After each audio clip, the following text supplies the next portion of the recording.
Isaac Hadjar vient de faire quelque chose qui a complètement changé la donne chez Red Bull. Alors que tout le monde était concentré sur les luttes pour le titre, le Français de 20 ans a déjoué la moitié de la grille. Et maintenant, Helmut Marko tient des propos qui vous feront repenser tout l'avenir de l'équipe la plus dominante de la Formule 1. Et écoutez, quand Marko ouvre la bouche pour faire l'éloge d'un jeune pilote, vous feriez mieux d'être attentif, car ce gars ne distribue pas des fleurs à n'importe qui. Ce qui s'est passé à Zandvoort était bien plus qu'un podium de rookie. C'était une déclaration de guerre silencieuse qui pourrait redéfinir toute la hiérarchie interne de Red Bull pour 2026. Hadjar n'est pas simplement monté sur le podium. Il a montré quelque chose que peu de pilotes peuvent démontrer sous pression. Un sang-froid chirurgical pour maintenir derrière lui des pilotes comme Charles Leclerc et George Russell. Et quand on s'arrête pour penser que ces deux gars ont plus de 10 ans d'expérience combinée dans la catégorie, cela devient encore plus impressionnant. Mettons cette histoire en contexte. Red Bull traverse un moment délicat de transition. Max Verstappen continue d'être le roi absolu. Mais la question que personne ne veut aborder ouvertement est « Qui diable a le cran d'être son coéquipier ?»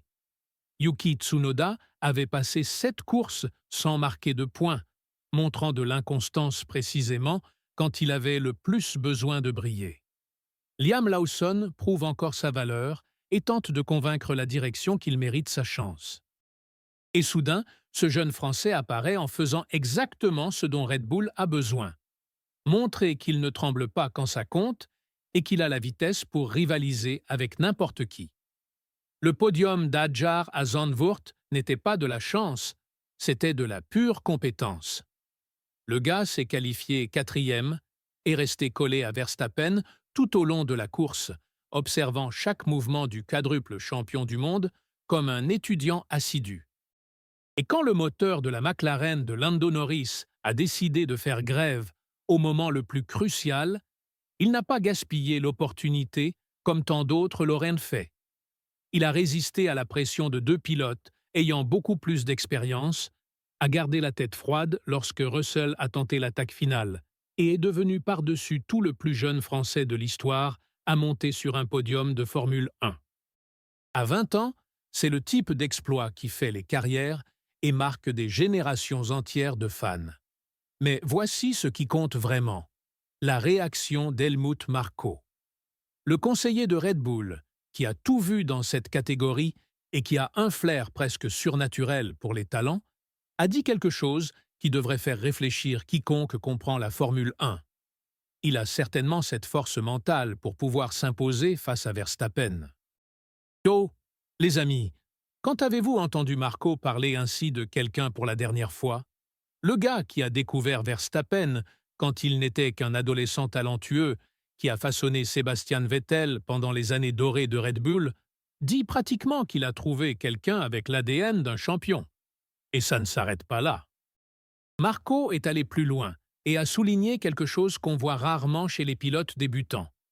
Hadjar ne blâme jamais la voiture, assume toujours la responsabilité de ses propres erreurs, ne commet pas de bévues basiques de rookie et s'adapte rapidement à n'importe quel circuit, qu'il y ait déjà couru ou non.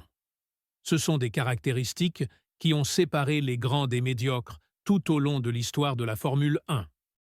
Lewis Hamilton avait cela depuis l'époque McLaren. Verstappen l'a démontré depuis ses premières courses chez Toro Rosso. Et maintenant, il semble qu'Hadjar porte également ce même profil psychologique différencié. Vient maintenant la partie la plus intéressante de la stratégie politique de Red Bull. Laurent Mekies, le nouveau directeur d'équipe qui a récemment pris ses fonctions, joue carte sur table. Il a dit qu'il reste encore 9 courses pour décider et qu'il n'y a pas d'urgence à annoncer l'alignement pour 2026. Mais c'est clairement une stratégie calculée pour maintenir la pression sur tous les candidats internes. Tsunoda doit réagir et montrer la vitesse que nous savons qu'il possède. Lawson doit s'affirmer et prouver que les opportunités précédentes n'ont pas été gaspillées. Et Hadjar doit maintenir cette constance impressionnante qu'il démontre depuis son arrivée dans la catégorie. C'est une compétition interne qui pourrait définir non seulement qui pilotera aux côtés du quadruple champion du monde, mais aussi l'avenir de toute la structure et la philosophie de l'Académie de pilotes de Red Bull. Ce qui rend cette situation encore plus fascinante, c'est que Marco a stratégiquement laissé la porte ouverte aux recrutements externes. Il a dit que si un super talent apparaît sur le marché, ils n'ignoreront pas simplement l'opportunité. C'est Red Bull qui reste Red Bull, toujours à l'affût des meilleurs disponibles sur le marché, toujours prêt à faire des mouvements audacieux et perturbateurs quand il le juge nécessaire. Mais avec Hadjar montrant ce niveau impressionnant de maturité, de vitesse et d'intelligence de course, ont-ils vraiment besoin de regarder en dehors de leur propre maison? La vérité est que nous assistons à quelque chose qui pourrait être vraiment historique pour l'avenir de la catégorie. Hadjar ne se bat pas seulement pour une place chez Red Bull pour la saison prochaine. Il se positionne potentiellement comme le successeur naturel de Verstappen à long terme, lorsque le Néerlandais décidera éventuellement de suivre d'autres voies. Les pilotes de 20 ans qui peuvent impressionner Helmut Marko de cette façon n'apparaissent pas tous les jours. Et quand ils le font, ils se transforment généralement en quelque chose de spécial.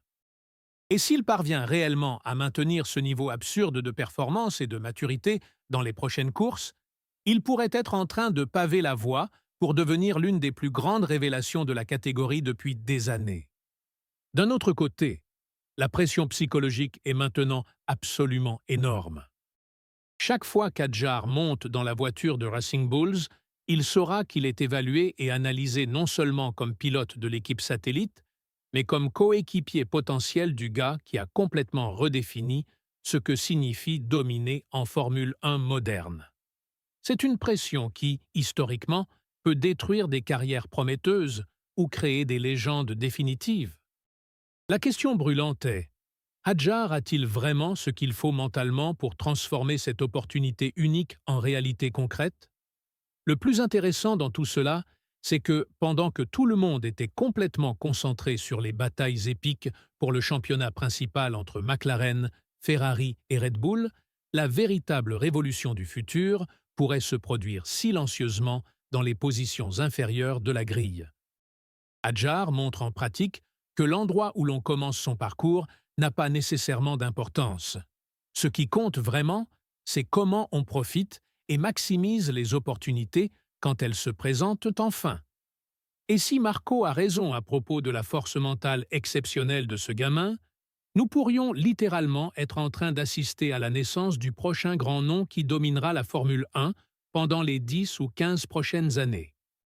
Que pensez-vous de toute cette situation? Hadjar a-t-il vraiment ce qu'il faut pour affronter Verstappen d'égal à égal à l'avenir? Ou n'est-il qu'un autre engouement passager qui disparaîtra avec le temps et la pression? Et Red Bull devrait-elle miser lourdement sur la jeunesse et le talent brut de sa propre académie? Ou serait-il plus judicieux de chercher un nom déjà établi et éprouvé sur le marché? Laissez votre opinion honnête dans les commentaires ci-dessous. Abonnez-vous à la chaîne si vous n'êtes pas déjà abonné et activez la cloche des notifications pour ne manquer aucune analyse chaude et détaillée du monde de la Formule 1. Car une chose est absolument certaine, cette fascinante histoire d'Hadjar est loin d'être terminée. Et ce qui arrive dans les prochaines courses pourrait complètement changer le scénario et l'équilibre des pouvoirs dans le sport automobile mondial.